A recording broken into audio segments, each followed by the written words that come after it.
Álvaro? Álvaro, cadê Álvaro? Aqui, Álvaro. Muito bem, pessoal. Álvaro fez um vídeo sobre Ciro Gomes no PSDB. Vamos ver aí? Vamos ver? Eita. Respira assim, ó. Tá sentindo o cheiro de pelegagem chegando? Eu tô sentindo, hein? Prevejo pelegagem. Ciro Gomes acaba de se filiar ao PSDB e logo de cara, no evento em que ele assinou a ficha de filiação, ele já reclamou de uma certa traição que ele teria sofrido. Uma traição que o levou até ali. Veja bem, pouco me importa se o pagamento que eu recebi em algumas circunstâncias foi a traição e a ingratidão de gente por quem eu dei tudo, de gente por quem eu me sacrifiquei, de gente por quem eu assumi... Cara, agora uma coisa engraçada, né? O Ciro, ele falou ali mais ou menos uns 40 minutos. Cara, fez denúncias ali muito graves em relação... Cara, acho que até a situação mais triste ali, né, que ele fez a denúncia e tal, foi em relação Pô, crianças morrendo dentro da escola, né, velho? Por causa de facção, né, cara? Ligações de facção com setores profundos da política, né, cara? Denúncias gravíssimas, né, velho? E, pô, a gente tá falando de vidas, né, mano? Vidas, e nesse caso aí, vidas de criança, pessoas na escola, né, cara? Uma história muito triste, né? Cara, situação tristíssima. E é engraçado, né, mano? Porque o jornalista, o Álvaro, ele escolhe uma picuinha política pra ser o fio condutor da parada, né? Será que esses pormenores vão adentrar no tema? Será que ele vai se aprofundar? Essa questão de, pô, entre elas, uma tão grave que é, velho, crianças morrendo em escola por causa de facção, morrendo a tiro dentro de escola por causa de facção. Será que ele vai entrar nisso? Será que a vida das pessoas importa? Vida de criança, será que importa assim? Ou não? A fofoquinha é mais importante. Vamos ver se vai comentar sobre isso. E desgastes que nunca foram meus, a ingratidão e a injustiça e a traição, se isso for um pagamento que eu recebi, eu não vou variar da minha determinação, que aliás também é exemplo de Tasso Gereissati, de fazer uma aposta na renovação dos quadros políticos do Ceará. Para quem não conhece o passado do Brasil, essa é só mais uma no meio de tantas outras manchetes, às vezes chatas, do noticiário político. Mas, quando você conhece o passado, tudo muda. E essa notícia, aparentemente modorrenta, passa a ser um capítulo de uma história cheia de intrigas e traições. Uma história que também é a nossa história. Nos primórdios da carreira política de Ciro Gomes, lá estava o velho tucano Tasso Gereissati. A escolha editorial, ela diz muito sobre o que se defende, né, cara? É muito importante a gente sempre dar olhada para essa perspectiva, né? A escolha editorial, ela já é uma narrativa, né? É importante.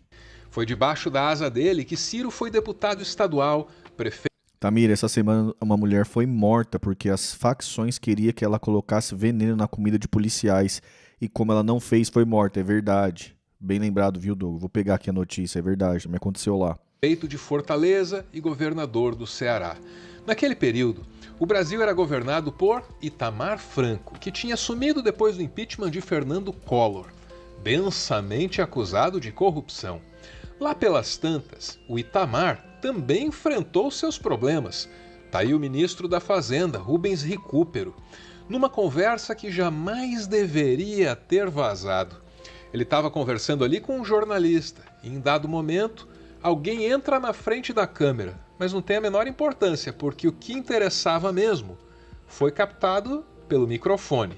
No fundo é isso mesmo. Eu não tenho escrúpulos, acho que é isso mesmo. O que é bom a gente fatura, o que é ruim esconde.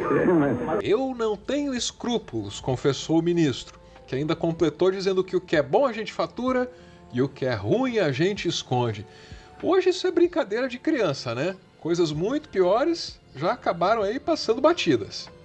Pra mim é fácil, manda um sapato número 43 pra mim, meu número aqui, dá um beijo. Não tem problema. Tinha um sapato no 43 cheio de notinha de 100 verdinha dentro. Você acha que vale a vaga pro... Presta atenção, pessoal. Quanto tu acha que vale a vaga pro Supremo?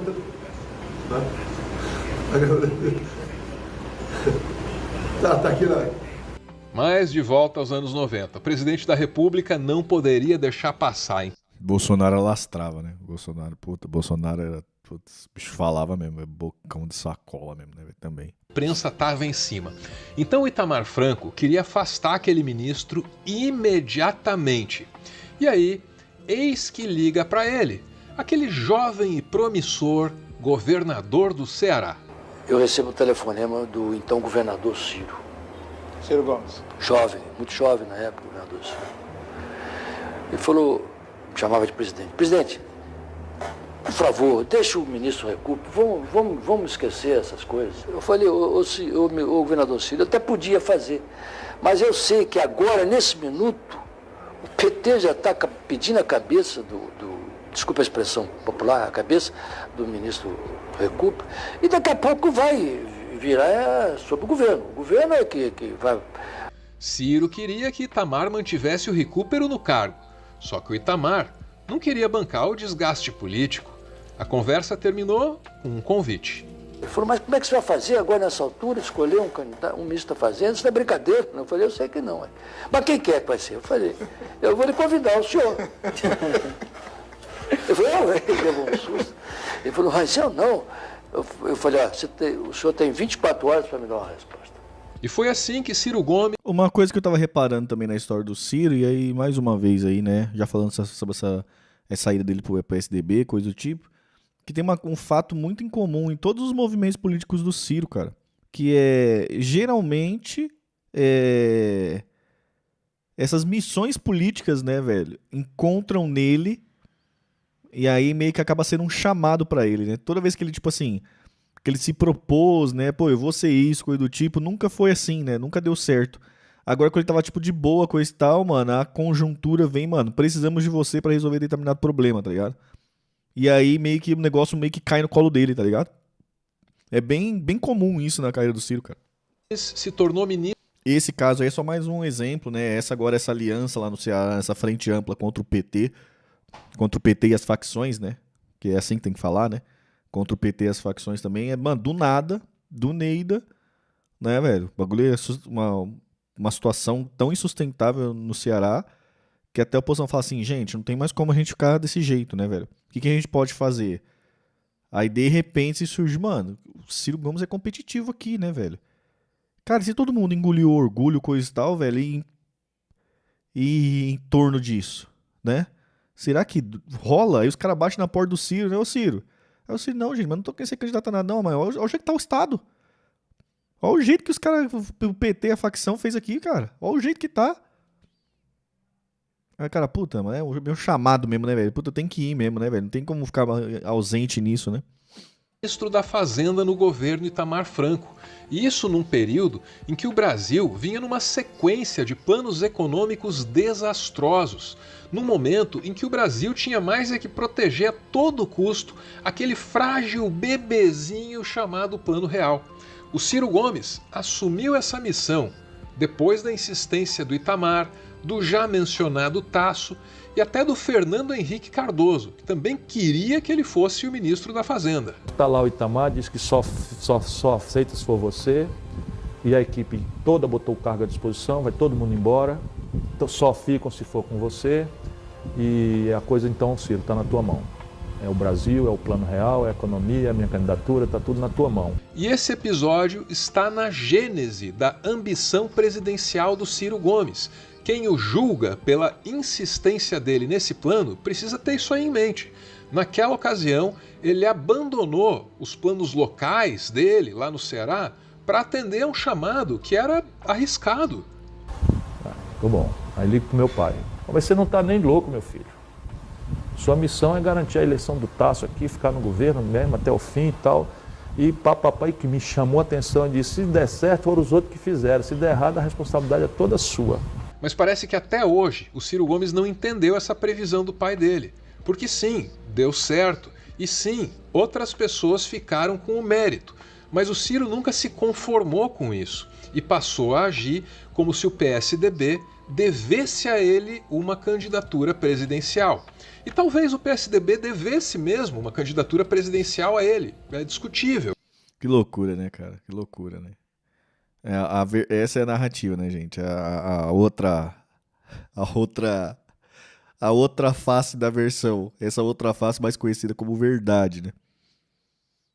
O Ciro nunca reivindicou isso porque os frutos políticos do Plano Real acabou caindo no PSDB, que era o grupo dele, né? O Fernando Henrique foi eleito em 1994.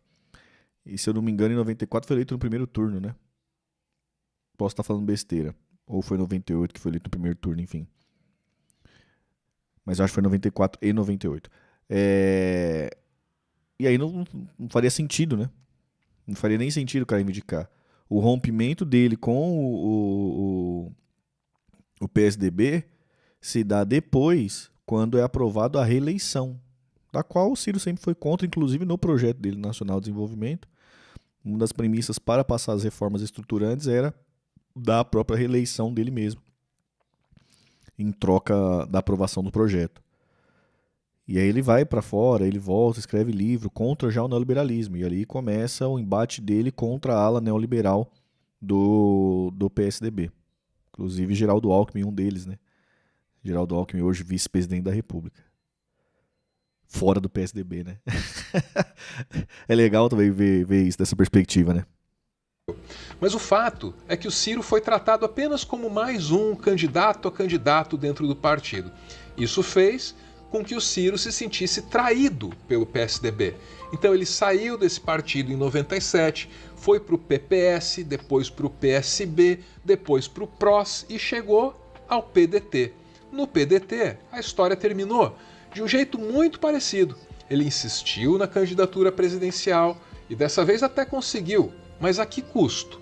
Finalizou a eleição de 2022 com um resultado ruim, a menor votação da história dele nas eleições. Então vamos colocar aqui também, né? É bom colocar aqui que a gente vai montando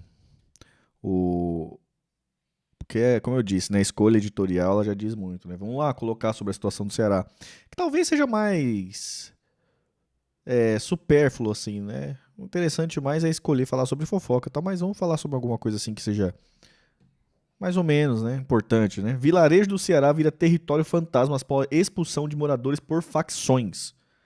Facção criminosa chegou num território enquanto o governador desse mesmo estado do PT estava em Nova York, fazendo graça e defendendo democracia, lá no estado, no Ceará, beleza? Estavam lá, uma cidade inteira vazia por causa de facção, expulsou. Beleza? Uma cidade inteira vazia por causa de facção. Vamos continuar o vídeo, daqui a pouco a gente traz outra notícia, vamos lá. Lembre-se sempre, a escolha editorial diz muito sobre as prioridades, vamos lá. Presidenciais. E o pior, ele lançou o próprio grupo político a uma guerra fratricida. Quem não priorizou a candidatura presidencial do Ciro Gomes foi chamado de traidor. Pelo Ciro Gomes, claro. E esse título tão pesado vale até para o irmão dele, o Cid. Ministro, o senador Cid Gomes é uma peça nesse tabuleiro aí, né? E de lá para cá, da eleição para cá, não se tem, pelo menos não se tem notícia de que o senhor tenha conversado com ele. O senhor chegou durante a campanha a dar umas declarações fortes, falando que tinha sido apunhalado e tal, e citava os irmãos, né? Como é que está essa relação com ele hoje e qual é o papel que o senhor atribui a ele nesse processo? Esta faca ainda está ardendo muito aqui nas minhas costas. Portanto, se você me permitir, eu não desejo fazer nenhum comentário sobre este assunto, porque a faca ainda arde e eu acho que eu vou morrer com essa ardor nas minhas costas. Ministro... Volto a dizer, eu tinha 50 anos de idade quando me tornei inelegível para dar passagem no Ceará a uma nova geração, a talentos. Não estou arrependido. Mas Os caras do partido dele não fazem campanha para ele, o Álvaro acha que é o que o Ciro que chama isso de traição. Detalhe, o partido que é centralismo democrático, né? É o centralismo democrático, né? Não pode apoiar candidato de outro negócio, né? Não pode. Enfim, vamos lá. Naquela eleição, por exemplo, o Lúcio Alcântara abriria a mão para eu, Ciro Gomes, ser o candidato. O Tasso Gereissati insistiu para eu ser o candidato e eu disse, vocês não estão entendendo, a minha preocupação com a renovação do Ceará passa também por mim. Não estou arrependido, volto a lhe dizer. Mas quem criou esta versão de Ferreira Gomes como uma coisa negativa foi justamente o Camilo Santana, a quem o Cid apoia. Eu não compreendo isso. Não compreendo isso. Percebe como a história se repete? Vamos lá. A outra versão, mais conhecida como verdade, tá? Verdade. Vou pegar essa aqui não, que isso aqui é agora. Vou colocar isso aqui, ó. Ó, vamos lá. Camilo Santana, ministro da Educação. O PT tá criando uma espécie de... criou, né? Uma espécie de coronelismo já, moderno. E isso aqui é só mais uns exemplos, uma notícia dessa semana lá. O ministro fala sobre esposa em cargo público. Pra quem não sabe, a esposa do ministro Santana virou ali a parecerista do TCU, Tribunal de Contas da União, que julga as próprias contas do marido, né?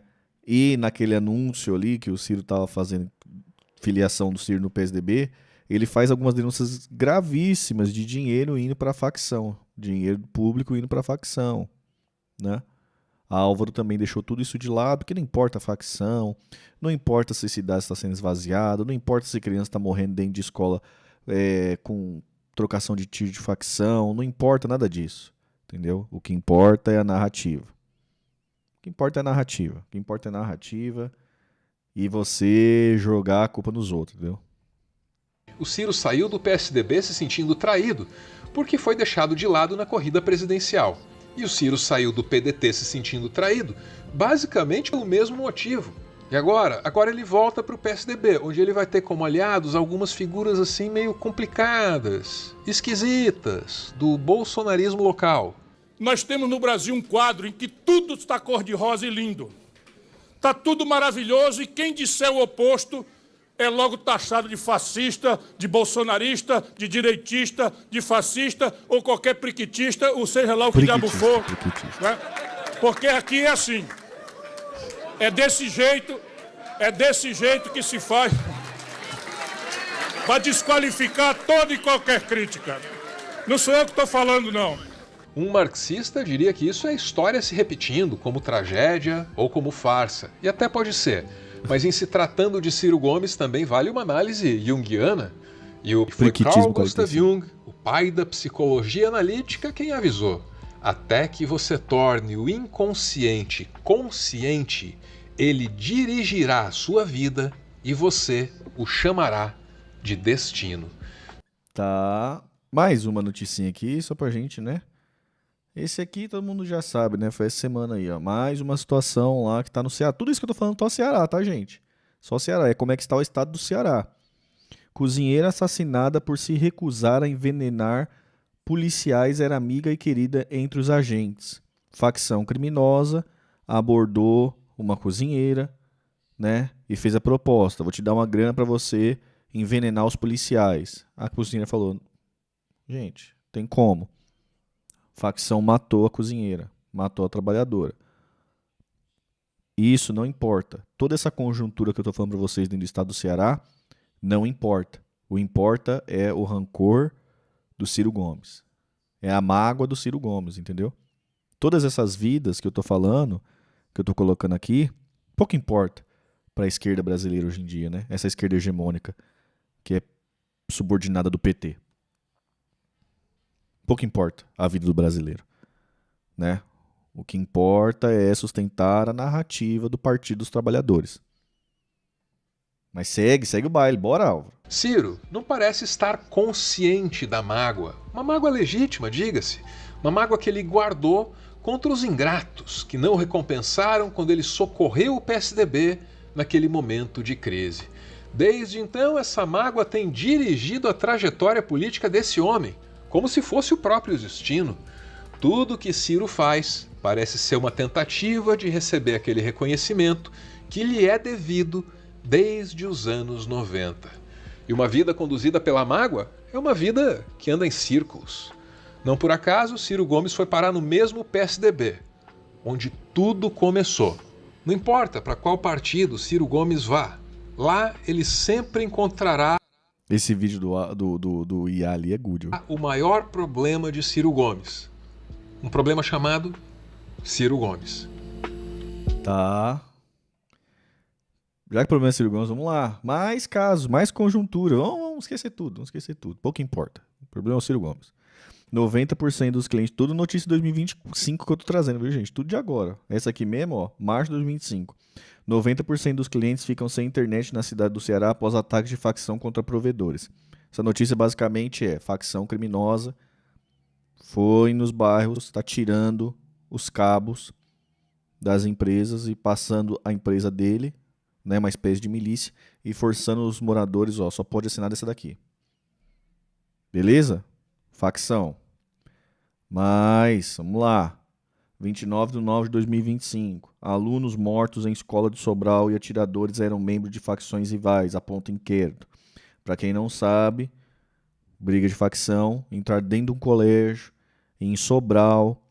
Sobral, para quem não sabe, é aquela cidade exemplo de educação, né, do Brasil. Beleza? Nível de confusão com a facção tá tão grande lá que entrar nas escolas em Sobral, uma escola em Sobral, e mataram duas crianças, né, dentro da escola. Beleza?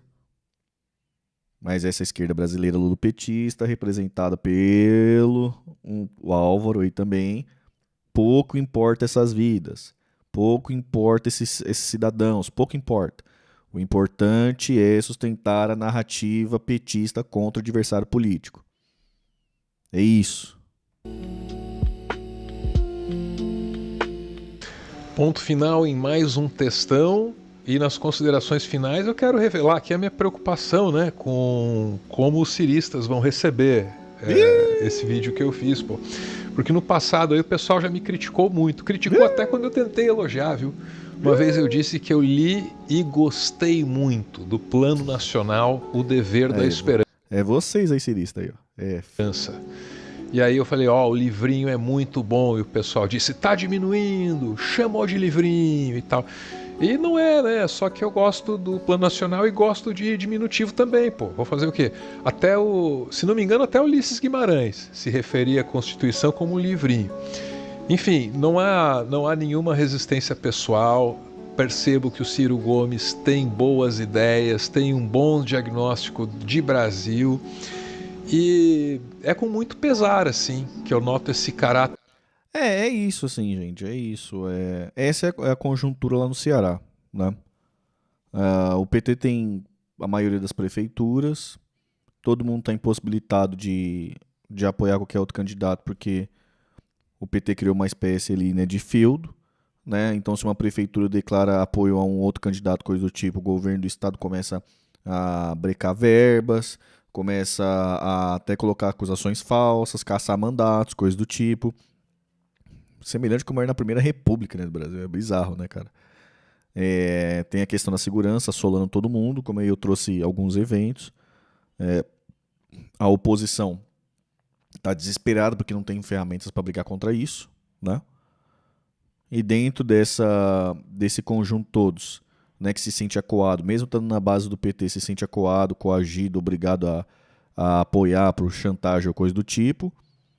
E a oposição, eles não conseguem, precisa de alguém que consiga vencer isso no voto, e encontrar na figura do Ciro Gomes alguém que possa vencer no voto. O Ciro Gomes está lá na casa dele, bater na porta dele e falou, a gente precisa superar nossa divergência em torno de você, da sua candidatura. E é isso, é a política. É a política. Não me importa quem me apoie, desde que me apoie. E é isso. Todos estão indo apoiar a candidatura do Ciro Gomes, e tá certo, ele tá correto. E aí os avisos aí que eu deixo pro Cirista de novo. Não se importe com críticas dos petistas, né? Não se importe. Para cada crítica, igual esse vídeo do Álvaro aí, ó. Para cada petista que vai ver isso aí, vai ter 10 bolsonaristas no outro ponto que vai ver e vai gostar. Então fica na paz, gente. Fica na paz. É isso aí. Tá aí. Não se acanhe, não. Todo castigo pro PT é pouco. Não, e é isso, tem essa situação triste lá no Ceará. Mas isso também pouco importa, né? Pouco importa. Pouco importa processo de industrialização, pouco importa a precarização tomando conta, pouco importa a Eletrobras que mudou de nome hoje por causa da venda, pouco importa a taxa de juros a 15%, pouco importa a facção tomando conta de territórios do país, pouco importa isso. Pouco importa a criança morrendo em porta de escola, pouco importa isso. O importante é fazer difamação contra o adversário político do PT. É isso que importa. Para a esquerda brasileira é isso que importa hoje. E não pode falar mal, porque senão o fascismo volta. É isso. E aí você aí do outro lado, mano, pense nisso. O que é mais importante? Fique a reflexão aí, cara.